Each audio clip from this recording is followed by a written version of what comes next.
नमस्कार, मैं पीसी सैनी, कैमरे के पीछे मेरे साथी जीएल टेलर के साथ। लोकसभा चुनाव 2024 को लेकर आज हमारी टीम पहुंची है कांवट में। कांवट सर्कल पर हम बैठे हैं। यहाँ बात करेंगे लोकसभा सिक्कर सीट को लेकर कि यहाँ से कौन जा रहा है संसद। सारी बातें जानने के लिए यहाँ से जो लोग हमारे साथ जुड़े हैं, हम एक चाय की दुकान पे बैठे हैं। यहीं पे हमें लोग चाय पीते हुए मिले हैं, तो उनसे करते हैं चर्चा इस सीट को लेकर। सबसे पहले आप अपना नाम बताएं और फिर हमारा सवाल ये है कि इस बार सिक्कर लोकसभा सीट पर किसका पलड़ा भारी है। देखिए, मेरा नाम सुवलाल यादव निवासी कालियावास है जी। मैं अमराम राम जी के बारे में ये बात बताना चाहता हूँ कि सर्व समाज का बहुत बहुत भारी पक्का हितैषी है। सारे समाज ने ये बैठ करके सीकर लोकसभा से निर्णय लिया गया है कि यहाँ के प्रत्याशी बहुत भारी बहुमत से कम 3-4-5 लाख तक भी ये आदमी यहाँ की सुनिश्चित जीत है और दिल्ली के लिए यही लोकसभा के जीत करके जाएगा। हाँ, इसने अपने भविष्य के अंदर एक बहुत बड़ा वर्षों तक तपस्या की है, जो सभी लोगों को मालूम है, सर्व समाज को मालूम है। इन्होंने जो तपस्या की वो अब सफल होने को आ रही है। सभी लोगों को ये जानकारी है कि भाई अमराराम कौन है, कहाँ का है। ये सारी बातें यहाँ के करीब करीब लोगों को बहुत दफा मालूम है। किसी को पूछने की जरूरत नहीं कि अमराराम कहाँ का है, कहाँ का निवासी है, क्या रहन सहन है।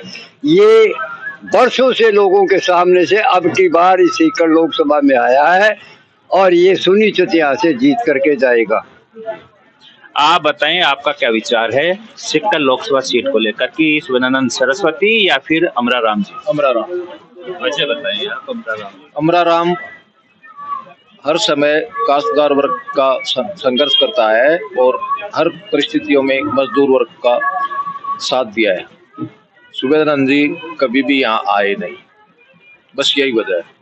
बाबू जी, जैसे अभी आपने बताया अमराराम जी के बारे में, तो आपका ये जो एनालिसिस आपने जो ये बात बताई या कहाँ तक की बताई, कहाँ क्षेत्र में, कहाँ तक के क्षेत्र में माहौल बन रहा है, ये जैसे कांवट की स्थिति कैसे क्या रहेगी, आसपास आपका गांव कालियावास,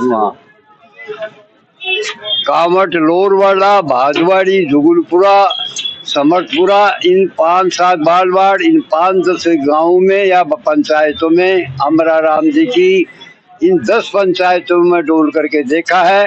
भारी बहुमत से ये विजय होंगे। आप बताएं, आप गांव कौन सा आपका? मेरा गांव जुगलपुरा नियर कांवट। आपका क्या विचार है, आपका मत किसको क्या है, कौन जीत रहा है? अमराराम। अमराराम जी पा रहे हैं ना को? वजह किस तरह से क्या? पुष्पानंद जी 10 साल से रह रहे हैं। वो तो 2 साल सुना, 10 साल तक हो रहा है। काश्तकार को उसने कोई सुना नहीं किसी के दिले की, इसलिए सब पति मन खाटा हो गया। जो भी बनता हो कम अपने जिले की तो खबर ले, इसलिए बाबा के सब खिलाफ हो गए। मेरा नाम माली राम है, जुगलपुरा निवासी हूँ, नियर कांवट। हमारा मत अमराराम को देने का। जुगलपुरा में क्या स्थिति है? जुगलपुरा में अमराराम बढ़िया है। आप बताएं बाबूजी, आपका क्या विचार? मैं साहब रामदेव जाट है मेरा नाम, गढ़वोजी लोरोड़ा पंचायत हूँ। वहाँ की स्थिति क्या है? वहाँ भी ये स्थिति है कि अमराराम की रुझान ज्यादा है। सुवेदानंद की बात करें तो सुवेदानंद आज तक खासा उनकी कुछ पूछा भी नहीं, कैसे क्या है, मर रहे हैं, जी रहे हैं, कुछ भी आज तक किसी को कुछ भी सहायता मिल ही नहीं है। न पंचायतों को दिया है बजट, ने किसी को दिया है, न गाँव में दिया है। तो अब की बात 10 साल हो गए, देखते हैं कहाँ का है, क्या है, कहाँ जाए कहाँ न आए। कुछ जानते हैं, जाते हैं तो कुछ जानता भी नहीं, बात भी नहीं होती। अमराराम है, काश्तकार के लिए बहुत लड़ाई लड़ी है इन्होंने और काश्तकार वर्ग के लिए बढ़िया, इस बोलकर अमराराम की तरफ रुझान ज्यादा है। तो मतलब पार्टी को नहीं देख रहे लोग, अब कैंडिडेट को देख रहे हैं। कैंडिडेट को देंगे। ये मुकाबला जो हो रहा है इस बार, लोग जो है वो कैंडिडेट वर्सेस कैंडिडेट पार्टी को नहीं देंगे। कांग्रेस ने समर्थन उसी को दिया है ना, अमराराम जी। बाबू जी, आपसे एक सवाल और जानना चाहूंगा मैं कि इस बार ये जो मुकाबला है, ये जो चुनाव हो रहा है, तो इसमें पार्टी वर्सेस पार्टी या कैंडिडेट वर्सेस कैंडिडेट? कैंडिडेट का कितना क्या फर्क है? अगर मैं ये पूछूं आपसे कि अमराराम जी नहीं होते इनके सामने और कोई कैंडिडेट होता तो कितना क्या फर्क रहता, और अमराराम जी का कितना क्या फर्क पड़ रहा है सुवैनानंद जी के ऊपर? इस चुनाव के अंदर यदि दूसरा कैंडिडेट किसी भी पार्टी से होता तो संघर्ष होता। अब की बार संघर्ष को तो मैं मानता ही नहीं हूँ कि जहाँ 5-7 लाख वोटों की हार जीत हो रही है, वहाँ अमराराम जी से संघर्ष होने का प्रश्न ही नहीं है। और कोई कैंडिडेट होता तो मतलब अमराराम जी जो हैं उनका काफी फर्क पड़ रहा है। और कैंडिडेट होता तो मुकाबला होता। अब की बार तो कोई मुकाबला भी नहीं है। इन्हें वर्षों से 10 साल से सुवैनानंद जी को इस जनता ने देख लिया, क्या किया, क्या रहन सहन, क्या मिलनसार, क्या और शादी ब्याह जलन मरण परण तक भी इन्होंने कोई वसूल नहीं किया। और 10 साल के अंदर 50 करोड़ रुपए जो सालाना सरकार से 5 करोड़ हर विधायक को, हर सांसद को मिलते हैं। इस खंडेला विधानसभा में 5 रुपए भी कहीं दिए तो मेरे को बता सकते हो? खंडेला के अंदर विधानसभा के अंदर 1 रुपया भी इनका नहीं लगा है।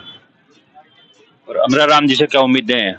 अमराराम जी से काफी उम्मीद है, संसद में जाएगा, सरकार किसी भी की हो, लेकिन किसानों के सर्व समाज की जो भी आवाजें होगी ये अवश्य उठाएगा। इसलिए पूरी उम्मीद यहाँ खंडेला की जनता आराम से देख चुकी है और पहले से इनका जान पहचान संघर्षशील आदमी है। धन्यवाद, आपने जानकारी दी। तो हमने इस खबर में आपको दिखाया, कांवट के कुछ लोग हमसे जुड़े जिन्होंने अपना अनुभव शेयर किया। इस खबर में इतना ही। मैं पीसी सैनी, मेरे सहयोगी साथी जीएल टेलर के साथ। Thank you.